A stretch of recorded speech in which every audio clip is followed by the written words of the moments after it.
Hey guys, all right, so we're going to do a quick video over graphing functions. Now this is something that you guys have done a lot of this before, where you've taken ordered pairs and placed them on a coordinate grid to create a scatter plot. That's what we're going to be doing today with functions. So you need some graph paper so you can graph these examples in your journal. All right, let's take a look at the first one. I'm given the function f of x equals x squared minus 3. Notice that I'm given a certain domain to use, which means when I'm creating my xy table to graph my ordered pairs, I already know what x values they want me to use. They were very specific about what my domain is. Okay, so what I need to do is I need to figure out what the y values are, what the output values are, or another word, remember, is what the range is for this given function, x squared minus 3.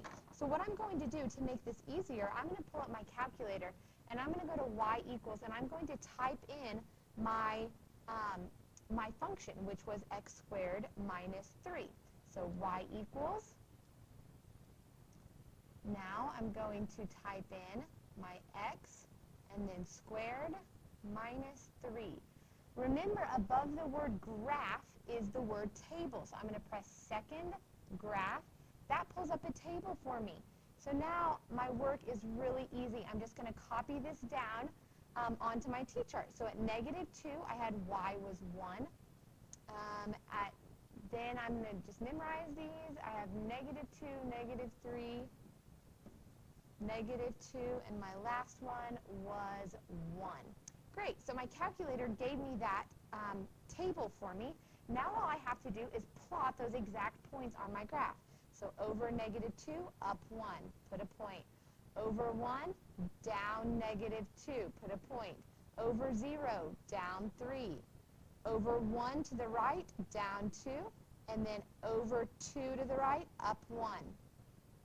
It told me they want me to be very specific and only use those domain values, so I am not going to connect my points since it is a very discrete domain. Those are the only values they want plotted.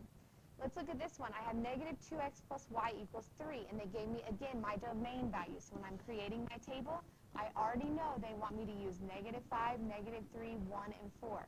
That is the domain that works, that they want for this graph. Now notice my function is not written in function notation. Instead, it has y in it.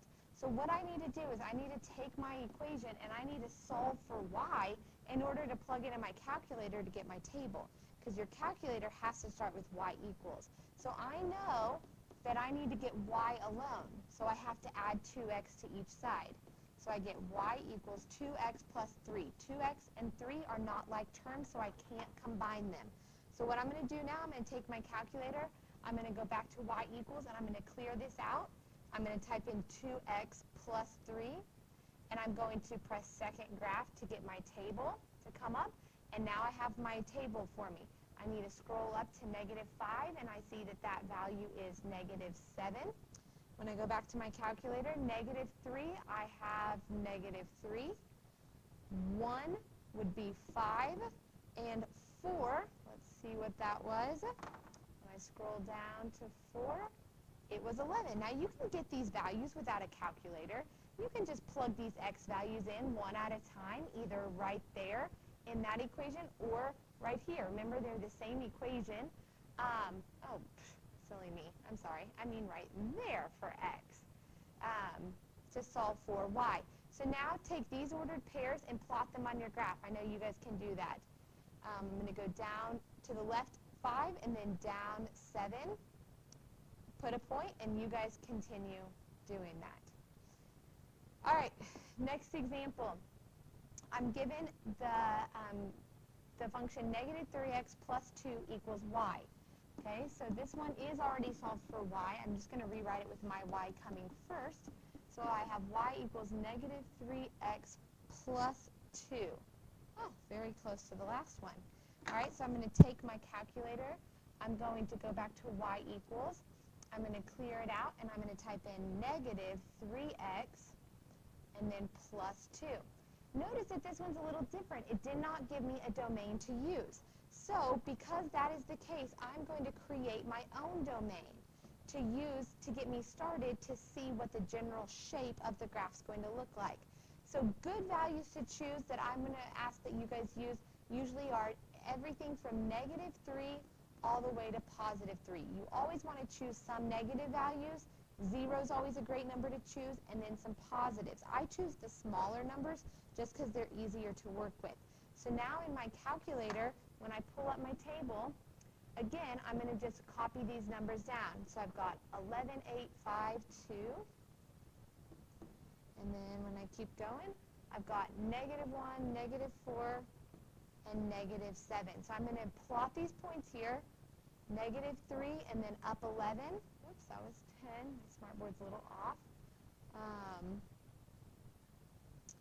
Then I have -2, 8. Then I have -1, 5. 0, 2. 1, -1, 2, -4, and 3, -7. Okay, now since my domain was not listed, that means all domain values are included. This is a time that I'm going to connect all of my points with a straight line. Once I know what my graph's going to look like from doing enough sample points, I'm going to go ahead and connect it because we want each and every point that's included there since there's not a specific domain. The domain is all real numbers, all x values. So I draw my line, I put arrows on the end to show that it keeps on going forever. Last one I'm going to show you here is the function g of x equals the absolute value of x plus 2. I just want to show you how to type this in your calculator so you can get your table. So when you go to y equals and clear out what you have, absolute value is found, I write this down under math. I'm going to press math, and then I'm going to scroll over to number. I'm going to choose option 1, which is ABS. That is absolute value. Now I type in an x, that needs to be in parentheses because that's the only thing I want the absolute value of. Then I'm going to press +2. I'm going to pull up my table, and now I've got my data values from -3 to +3 that I can graph on my grid. So I want you guys to write down the table and then go ahead and graph it on your graph paper. That is it. I'll see you guys in class.